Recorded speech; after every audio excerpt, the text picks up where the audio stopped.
Que yo, para venir aquí al Congreso, hace ya un mes, como mínimo, que pedí por carta a los grupos que me recibieran como alcaldesa de Barcelona, capital de Cataluña, segunda ciudad del Estado. Les pedí por carta formalmente que me recibieran para hablar del problema de los alquileres, que es lo que me trae a mí al Congreso, que estamos muy preocupados por las subidas de precios totalmente descontroladas que hay en los alquileres y por la duración de solo 3 años que impide que la gente pueda formar un proyecto de vida estable y razonable en el ámbito del alquiler. Pues eso, que está descontrolado en las grandes ciudades, porque no es solo Barcelona, es Madrid, Valencia, Zaragoza. Lo estamos trayendo al Congreso, que es donde se puede regular, porque de aquí depende la ley de arrendamientos urbanos, y ahora, gracias a una propuesta de Unidos Podemos,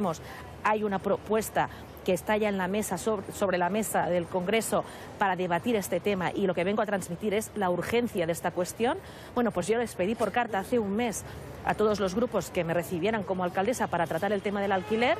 y Ciudadanos me ha respuesto por carta que ni se va a reunir ni hoy ni nunca conmigo,